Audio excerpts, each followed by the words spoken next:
Hi, mining community. Welcome back to another episode of the Dig Deep, the mining podcast. And today's guest is Don Smith, who's Managing Director of Tempest Minerals, an Australian-based mineral exploration company with a diverse portfolio of projects in Western Australia and considered highly prospective for precious metals, base and energy metals.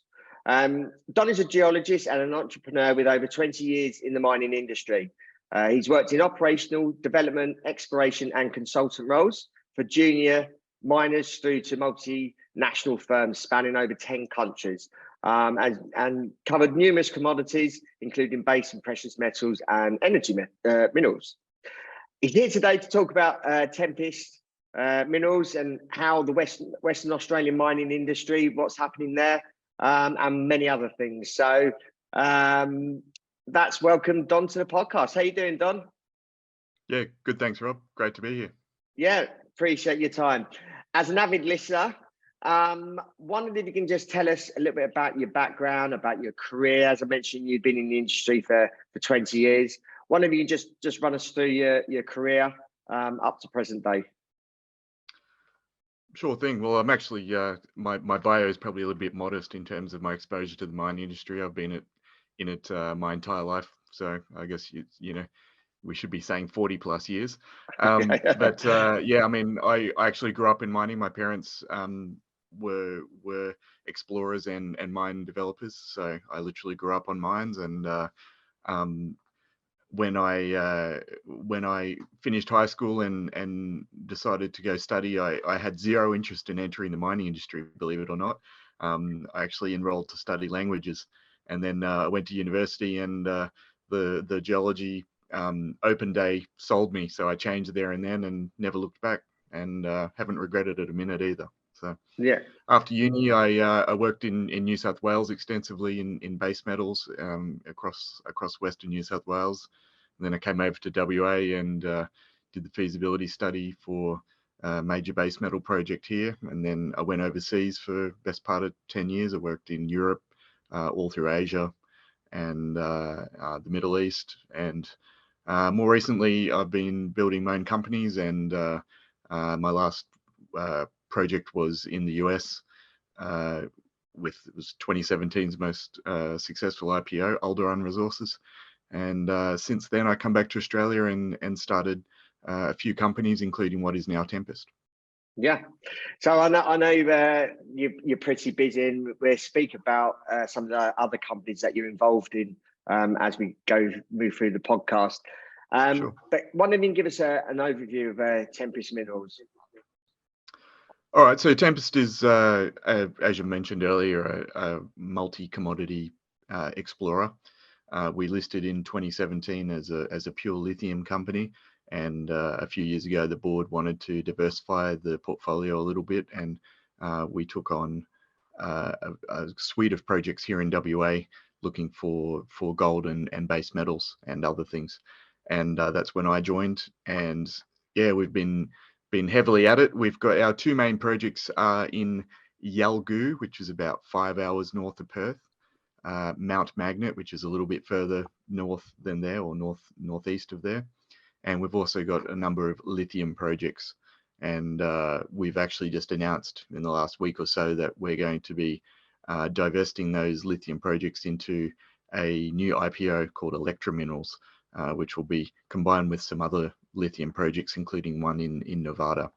So yeah, plenty going on. And Tempest, we're also, as I said, our first project, the primary one is in Yalgoo. There's about half a dozen world-class mines in that region already, and we've been doing some innovative technology and geology over the last 5 years to try and understand things there, and we think there's a good opportunity to find at least one more world-class ore body in that region. And we're currently drilling there. In fact, we should be finishing any day now, and yeah, lots of excitement. Yeah, I was just going to ask, how comes some of you, obviously you've been traveling around the world and worked across the world, how comes all your projects in Western Australia, but obviously then you just mentioned you've got a new project in Nevada. Are you looking outside of Western Australia?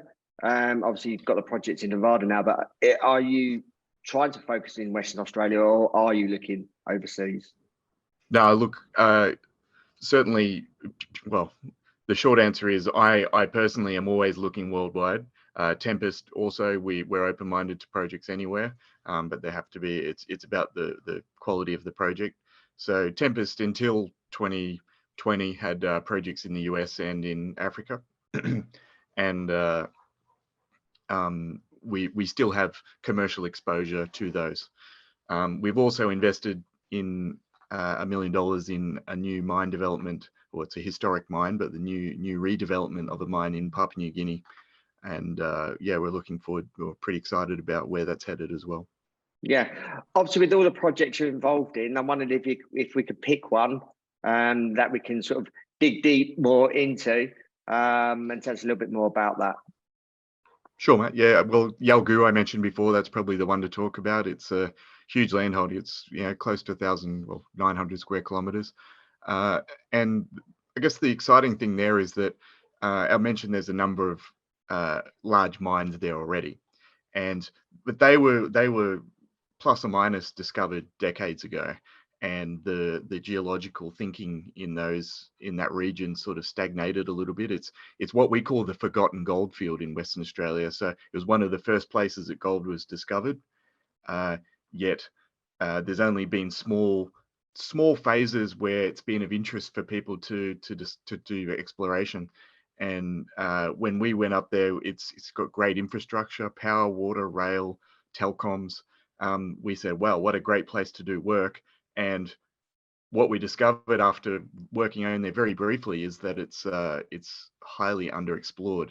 And the way we came about that knowledge was my colleague Owen was driving along one of the many high quality sealed roads there, and he saw some guys digging on the side of the road and sort of said, wonder what they're doing there. This is meant to be a barren area with no mineralization. And so we went in and had a look, and one of these guys had actually dug a modest artisanal pit, and the whole wall of this pit was basically visible gold. So he got me involved soon after then, and we sort of went, well, it's clearly not barren. And so we started looking at things a little bit closer, and we realized that a lot of the geology maps there were completely wrong. Not being disrespectful to anyone, it's just the work hadn't been adequately done. And so we realized that the prospectivity in the Yalgoo region is much more than had been previously recognized. And so we've been exploiting that ever since, including this enormous segment, greenstone segment, that it's basically a whole new belt that no one's known is there. And we've been exploring that for the last couple of years, and we drilled the very first hole into this whole new belt earlier this year, and that was a scientific hole, mind you. And that first drill hole that we did for science, we hit 3 mineralized systems, and that's not a bad start for your first hole. Unfortunately, they didn't have any ragingly high grades in them. But the principle is proven now that this is a whole new belt and it's mineralized, which is pretty bloody exciting if you ask me as a geologist. Yeah, and whereabouts in Western Australia is this? This is Yalgoo, so about 5 hours north of Perth. Yeah. Okay. So you're not in the iron ore belt or iron ore No, region? not that far north. No. Yeah. You mentioned about, obviously, when I asked you about the projects and you consider projects all around the world, what would you say you look for in a project? And do you have a certain set criteria whether you then move forward with that project? Me personally, yeah, I've got a I won't say sophisticated, but a moderately sophisticated matrix which has a ranking based on a whole stack of criteria. So when we look at data's my number one thing, and when I look at the data, I look at it under these number of categories. There's about half a dozen of them, and within those you give it a ranking. You say, yep, good, bad, indifferent out of 10, and those numbers come out with a calculation at the end that says this is good, bad, or indifferent. And so things that I look for, to quote an old boss of mine, is there water? Is there tenure? So can you, what is the risk of you losing it, or can you keep your land? So if you're in a challenging jurisdiction, is the government going to take it off you randomly? Or so water, tenure, and then of course the science, the geology, and the economics. If it's a mining project, is it any good? Yeah. So it's purely a technical. How you're defining a great asset is obviously all the technicalities of that asset, and obviously from a geology background, that's the main thing that you're looking for initially. No, not necessarily. No, Okay. absolutely. I always put sustainability as the first thing, so it's not something you tack on the end. You go, Yeah. is it environmentally sensible to do this?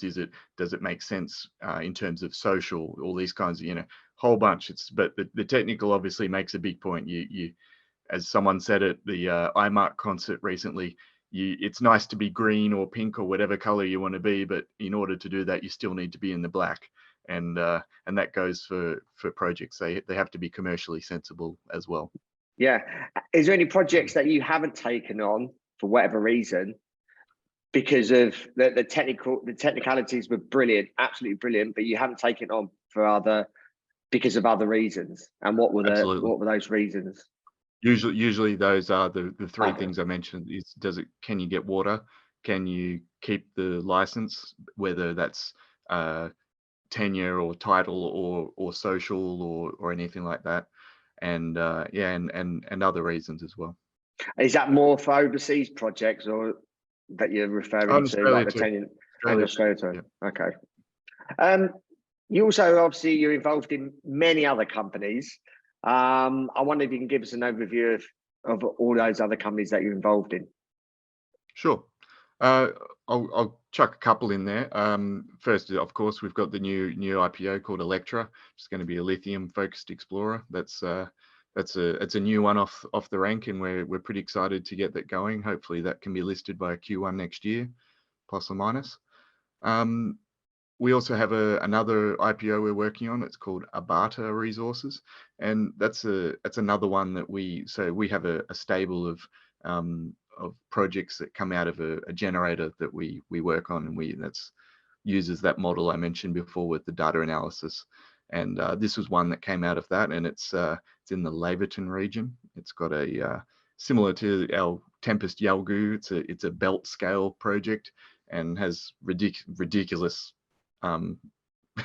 ridiculous prospectivity for gold-based metals and rare earths. So, and we also have a number of other things that we're doing, but one of those is I'm involved with a company called Galt Mining Solutions, which is a very high quality technical and personnel and it's a consultancy that provides end-to-end service, so all the way from the junior explorer to the mining and beyond. With obviously all the projects you're involved in, how has financing been for you? Because I've just come back from the Minds of Money conference, and speaking to a number of people, there seems over the last few months there does seem to be sort of some constraints on financing and maybe a little bit harder. And I think it's just for the short term, or I hope it is just for the short term. How have you found financing some of these projects? Obviously being in the junior space. Yeah, I mean, it's always a hard game, mate. Won't lie about that. Funding junior explorers is the thing that keeps every MD of a junior mining company awake at night. Fortunately for us, we've had some modest success in terms of technical successes this year, so we were able to raise a reasonable amount of money. However, if you look at basically Diggers and Dealers, I think was the big conference here in Australia. I think that was the turning point, probably about August for the market. That was reflected by a large finance group who was the primary supporter of Diggers and Dealers announcing at the conference unofficially that they're not investing in gold anymore, which I think was a very strange decision, but it seems the rest of the market also followed that. So certainly anyone working in the gold or base metals space has been challenging for the last 4 or 5 months, definitely. Lithium, yeah, you can raise money on the smell of an oily lithium rag at the moment, but that's a good thing. We need more investment in that space, and we are indeed following that trend ourselves. So yeah. Yeah, and obviously as an entrepreneur, what advice would you give any sort of junior miner that is looking to raise money? What would you say some of the major catalytics would be for them to get awarded some money, or someone would want to joint venture with them? What would you say from your perspective has made you successful in attracting money to you? I don't want to talk about myself in terms of success necessarily, but the advice I would give is that there'd be three things. One is to be certainly know your stuff, be technically knowledgeable about what it is you're trying to sell. Second is to understand the commercials of what you're doing, and that largely is the answer to your question, is that if you you need to know who it is that you should be talking to about that, and unfortunately that's a lot of people when they first start out don't know that, and I certainly can attest for that. I didn't know the right people to talk to, so knowing who to talk to and knowing what the right route that you want to take is. If you're a single individual with a project and you want to sell it to someone, there's a route you would take. If you're a couple guys or a single person and you want to list your company, there's another route you would take. If you want to get money for a junior, for a mining development, which I've also done, you take a different route again. So knowing which route to take, and that's definitely very important as well. And thirdly, the most, in some ways, the most important thing is having the right story and the right marketing. Marketing can be overused, but at least making the story appealing, because a lot of technical people, they get super, and myself included, I want to do it too, but you get on these amazing detailed technical pictures and 99.9% of people look at it and just go, no idea what that is, don't care, next. Yeah. So, yeah. No, that's having that narrative. Carry on. I was just saying, having that narrative behind you is going to get you a long way. Yeah, certainly. No, and that's some good advice for anyone that's listening, looking to raise money. Obviously, you're in Western Australia. Just wondering, give us an update on the mining industry within Western Australia. Speaking to many people, it is becoming a big or major jurisdiction in the mining industry. So I just wondered if you can give us an update of what's happening within Western Australia. Sure. Look, WA's booming. Yeah, I mean, you mentioned the money raising before. There's just been an extraordinary amount of money raised in the last 12 to 18 months here, and that's really starting to flow into the industry at the moment, particularly in exploration. It's a great time to be doing work. There's some interesting socio-political stuff going on here at the moment. I won't talk too much about that, but it's been curious to say the least since at least the pandemic time. Some very, very strange things happening, but overall can't complain. Still number one, if not the number one jurisdiction to do mining and exploration in. Yeah. What challenges do you see moving forward? Because obviously everything is going really well. What challenges do you see for the industry within WA? I mean, I can probably name one, which will be Go for it. People. You got it. 100%. It's really, really challenging, that one. And there's a number of reasons behind it, and I know you work in the recruitment sphere, so you'll appreciate this, but there's been a shift. So number one is the boom and bust cycle. People come and go.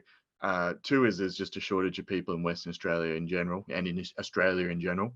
So a lot of the Australian industry, not just mining, but in general, haven't woken up to that yet, that we need to do things more efficiently. And I think that's there's this rampant inefficiency throughout Australia, let alone the mining industry. And part of that's people. The second one is again related to people, but in the past, particularly like now we're in boom time. In the past, we'd see all the salaries start to go up, and the narrative in the media, it's like, oh, mining jobs, blah blah blah, and in the past you'd see people start to swarm like a I guess a gold rush. I guess that's where the term comes from. People swarm on the mining industry looking for jobs, and then a few months or a year or a couple of years later, suddenly there's a crash and everyone loses their jobs. And in the past, that just sort of people just rode that out. But now, when you're looking for people, there aren't many people to start off with, and the people that you want to draw back into the industry, they're just saying, "Nah, I'm happy driving my bus, because why would I go work for a few months and lose my job again? It's ridiculous," and that's a major problem. Mm. And what's Yeah. the industry? What the industry, or even I suppose the government bodies? What are they? How are they looking at tackling this? I used to live in Australia myself, so I lived out there for 10 years, but it was on the East Coast. And I know just more recently they cut sponsorships. So are they looking at sponsoring people? Is it easy to get sponsorships easy? Are there other ways that the industry or even the Western Australian government looking at trying to bring these people back in or bring more people in? Yeah, certainly there's been a little bit of that, with some visas being issued for different I guess occupations. The pattern of those I can't begin to comment on. It's too erratic for my understanding. Certainly there's plenty of occupations that seem to be very, very, very, very short and aren't being considered for those things that you're talking about. But yeah, I mean, the government has made noises about making positive changes and getting access to more people to fill the job. I don't think we're seeing a huge impact of that yet, but time will tell, and I'm optimistic. Yeah. And is there certain areas or disciplines that is really under supply of people within the mining industry? Oh, look, I think just about everything, frankly, but certainly the technical ones. And I'll give you some numbers from, again, the every year there's a short report on how many graduates for the different technical disciplines there are in Australia wide. And 2 years ago, I think there was just double digits geologists graduated. I think there was might be 4 mining engineers or something ridiculous like that graduated, and there was 1 metallurgist. That's for Right. the whole country. Right. Yeah. Admittedly, things weren't booming like they are, last year or this year, but still, that's frightening numbers. So, I mean, there's definitely a shortage of those 3 coming up, if there, or it is now already. So, yeah. Yeah. I put an article out probably 18 months ago. In Australia, I think they wanted 250 mine engineers across Australia. Only, I Wouldn't think, surprise me. 50 graduated. 50 graduated across the whole Yep. country. So that's 20% of what they actually need. So I think there's a sharp uptick in the last 2 years, but certainly, 3 years ago, the numbers were dire. So, and yeah, we've been in that state since 2000s, so 2005 maybe. So yeah, and I think that's and as a side note, I was absolutely dumbfounded to hear that Curtin University, which is the Western Australian School of Mines, has essentially cut its geoscience faculty by 50% in the last few weeks, or last month, I should say. I mean, that's an extraordinary decision, and it's all based on supposedly bums on seats at university. I just can't express my dismay enough for that. Yeah, certainly. And again, there's the looking at mine engineering. There's obviously a few universities around the world. I think there's one in Australia, one in the UK, I think one in Canada that I know of that have cut their mine engineering course. Precisely. This was last year. I know here in the UK they're looking at alternatives, but yeah. And the thing is, we've got a shortage of mine engineers, and the courses are being cut. So I think the industry does need to think differently, because at the end of the day, it's the industry that suffers, not the universities. It's the industry that suffers. And I think people just need to be a bit more open as to how we're going to get more mining engineers into the industry, and whether that means they don't go down the traditional route, universities. There must be other ways that we can educate less graduates to make them mine engineers and bring them through the industry, because they're needed and there's a shortage of them in the industry. Yeah, no, it's terrifying. I'm several subcommittees and other groups that I'm involved with, industry things. We've been doing a lot of talk about this, and part of the problem is the narrative. There's no one wants to join the mining industry because of all the negative press about it. I mentioned earlier I attended the IMARC conference in Sydney this week, and this last month, and frankly, the reason it was in Sydney is because last time it was held in Melbourne, a dozen people got assaulted, including being spat on and urine thrown on them. And I was at PDAC earlier this year, and there were people excuse the sound. That's right. There was people running around with banners with pictures of dead babies on it, and in saying this is the mining industry. And we need to have a more positive image to start off with, otherwise we won't have anyone enrolling in university to study these topics. Yeah, I was actually at the IMARC in 2019 in Melbourne. Right.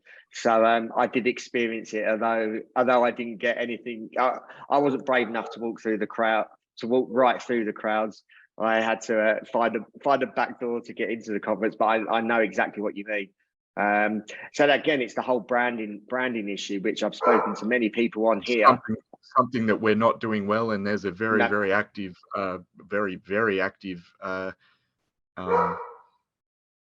narrative against the industry in that way. So and until we find a solution to that, I think the numbers will keep curtailing, and certainly a lot of people don't. I was told this week that geologists in particular, don't want to people don't want to take on geology at university because they don't want to go work on mine sites, and they definitely don't want to go work out in the bush, and that's a problem as well. Yeah. So, like I said, mention branding. What solutions or what things do you think? Obviously, it's a big task, but what do you think? Taking small steps, what do you think we could do as an industry to sort of start to improve it? And again, obviously, anyone listening to it can all do their little part in this. Yeah. In terms of the little steps, I think many of us in the industry do that as best we can.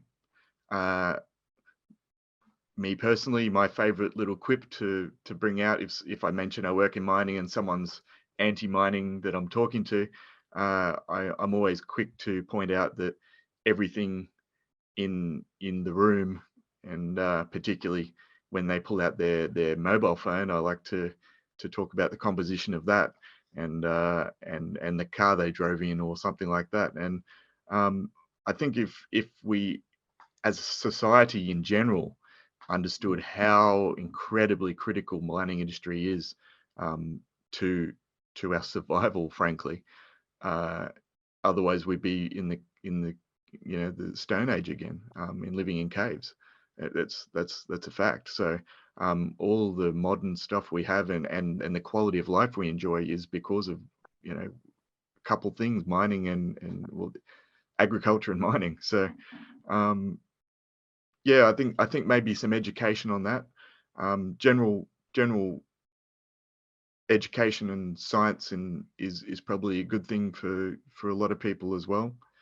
In terms of changing the narrative on mining, I think we can't think short little pieces on that one. We've got to think multi-generational. We've got to educate people in school about the importance and not just the importance of mining, but I mean, it's pretty cool as well. That, like, it's not the old days with pick and shovel and I mean, when I worked in the US, a lot of people there still thought that mining was pick and shovel dynamite stuff. And maybe that's something we need to educate people on too, is say, this is the mining industry today, and show them AI stuff, drones, I mean, there's still the hard jobs. You still have to go out and get dirty and but the technology and the importance and a lot of people want meaning in their life. What greater meaning is there than to supply the thing that keeps our society running? Yeah, That's the way I look at it anyway. yeah, certainly. Obviously, you mentioned technology. I also know Mm. you're involved in a lot of technology companies, projects. I wonder if you can elaborate on that. Oh, sure. Look, I'm pretty nerdy in that regard, and but it's something I've always been passionate about, is computers and technology, and I just think it's something that we don't do well in the mining industry yet. A lot of people talk about it, and you hear people talk about AI and all this kind of stuff, and often it's just talk. It's, what they mean by their AI that they're using is Jono sitting in the corner using Excel. Like, there's a bit of a disconnect there. But that being said, I attended a mining technology conference in Adelaide a few weeks ago. Certainly, IMARC in Sydney last month was extraordinary. That, half the conference was just half the amphitheater was just technology. It was just amazing digital stuff, but it's all very early, and getting the industry to adopt that is something that I'm really, really passionate about. And the way we do it in our group of companies is, we've got many things. We have completely paperless companies. We have no paper. We don't use email. So I find email is one of the most inefficient and damaging things that exist today, and I can talk about that all day. Yeah, I mean, we have special apps that we do for geology and mining and data acquisition. We've got amazing databases and cloud systems, and everything we do, we try to automate it, because going back to early in our conversation, there's not enough people. So you can't rely on someone to be sitting there doing this or doing some manual task. We've got to automate it out so that we can get our work done. Yeah, interesting. You said emails. Can you elaborate on that? Because I think that'd be interesting to speak about. Oh, look, I don't know how much it relates to mining, but it's a big bugbear of mine. From a purely technical perspective, email is one of the least secure things in your life. I know for a fact how easy it is to break into emails. But if we go right back to the start of the internet, in what was called the ARPANET in the 60s, or even earlier, email was like the second or third part of the internet that was created, and it was within a month of that creation that that the guys, including Mr. Tomlinson, who recently departed us, they realized that it was a mistake, and they actually wrote papers on it at the time about, basically, oh my God, this thing, is great. We wanted to send a message to the next building, but within a month it overloaded all the servers, and they realized that they couldn't keep track of conversations, and it was just a failure, basically. But somehow that became our default communication method in the world, and I just struggle with it, and it's also used to replace so many things that could be done better. And I mean, I know of millions, if not billions of dollars of mistakes that have been made because of email, let alone personal one. You CC someone you shouldn't in an email. It's just, it's hard work, and it's not good for storing information. You can't collaborate on email, and it's not project management. It's the opposite of project management. If people use email to push off tasks that they should do, they send it to the next person, say, oh, but I sent you that by email, like that's some sort of barrier that protects you from blame or something. Not my favorite thing. No, I can understand what you're saying. So What are your alternatives, or what do you use to do day-to-day business? Sure. We've got a lot of systems in place. Number one is we've reverted, we changed to chat. So internally we use Google Chat because our whole infrastructure is built on Google. Other people use Slack, which is also a fantastic example. WhatsApp even. Yeah, I mean, things that where you can have group chats and you can be talking in real time without having to actually send a letter, which then it's like a virus. If you look at it, it works actually the same way. It goes out and then it splits out into 6 or however many people are on the email, and then it becomes untraceable. You can't bring it back to the original source without a great deal of effort. So chat certainly removes that barrier. Because there's always a live connection for everyone who's talking. The other way is we use proper project management software. So we use Atlassian software quite heavily. And for those that aren't aware, that's one of Australia's biggest companies. Most people haven't heard of them, even though all the tech basically in the world runs on their project management. As I said, they're not BHP size, but not far from it either. And based, haven't heard of them. And we use their software extensively to manage our tasks and how people communicate together. Interesting, and and obviously anyone listening to this, it's something to think about, because I think a lot of people do rely on email. I probably rely on it more so. Everyone does. Yeah. But just looking at alternatives, because there's probably more efficiencies to use than just using email. I mean, obviously I do use WhatsApp, but that's it. But like you said, it's that collaboration. When you've got an email, it's not collaborative. You're just shooting emails here, there, and everywhere. But as my colleague says, actually, Rob, is he says email is a letter. So if you're writing someone you don't know, it makes sense. You go, "Dear Sir," and you write a letter and you send it. But if you're having a conversation, I mean, this is the way I look at it. I say, I love smoke signals and Morse code. They're brilliant things that were used for hundreds of thousands of years, sort of thing. But if I want to talk to my friend in Sweden, I don't send him Morse code. I send a WhatsApp because it's more efficient, right? So no, I understand. Obviously you mentioned about technology in some of your other companies. And obviously the conferences you mentioned, what technologies do you see are going to really impact the mining industry? Oh, certainly cloud data is huge, and how that can be fed into machine learning and AI. And as I said, a lot of people talk about that, and there's a few companies doing some amazing things on that. And I think if that's adopted, the challenge is getting companies to take on these things and try things out. Certainly, machine learning, computer-based learning stuff, game changer for everything, for absolutely everything. Drones and that kind of thing, that made a big impact a few years ago. Again, a lot of people talk about drones, but what they mean is they're taking a few photos and videos or whatever, which is cool.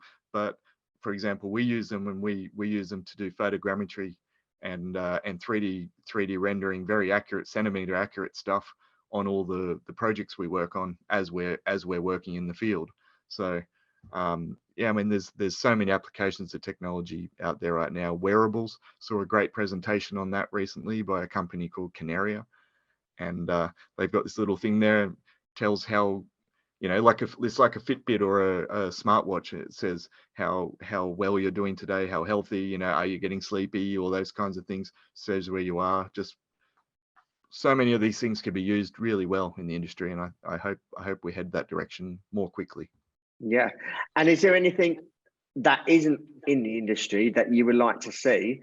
Maybe obviously you don't want to give us any of your ideas, but is there anything, a technology that you would like to see produced within the mining industry that isn't already out there, that's going to make certain people's lives easier?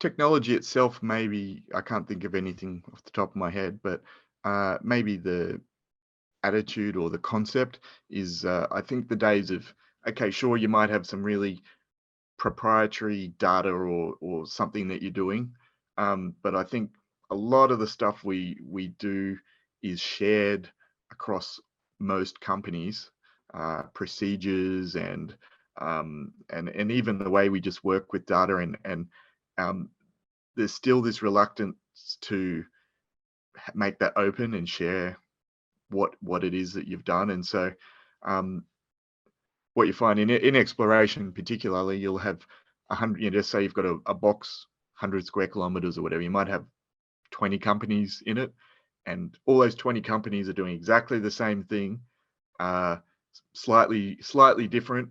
None of their data talks to each other, and they definitely don't share it. And I mean, that's a big failing in my opinion, because we should be, it's not like retail or something where you're trying to compete to sell a product. In mining and exploration, the only real competition is shareholder interest. And if you're in a region and if your neighbor makes a discovery, that's great for you. So you shouldn't be trying to stop someone else from succeeding if it's going to benefit you. So it's not a nil sum game. So I'd like to see more collaboration and sharing in the industry. Yeah, no, that's great. Mm. Couple more questions. How Sure. do you see the mining industry evolving over the next, say, 5 or 10 years? Sure. Big one is in terms of the I guess the soft skills, the ESG and the diversity and all these things that are the buzzwords in the industry at the moment. I think that's a really big and positive step that we're heading towards already. And I think that's that plus the adoption of technology um, and hopefully just as I said, just all the positive the opportunities are there for the industry to grow and give that positive image that we desperately need. That's where I think we're headed. How long it takes, anyone's guess. Yeah. And lastly, what's the outlook for Tempest Minerals over the next sort of 6 to 9 months? Look, heaps of excitement. We just finished a big drill program, as I mentioned at the start of the talk. We'll be doing several more. We've got heaps on. Looking at other things. Is always heaps going on in Tempest land, and look forward to sharing that with the market in due course. Yeah, great. Don, really appreciate your time. That was a really interesting chat. We went into a few different areas, obviously looking at technology, looking at branding, Western Australian mining.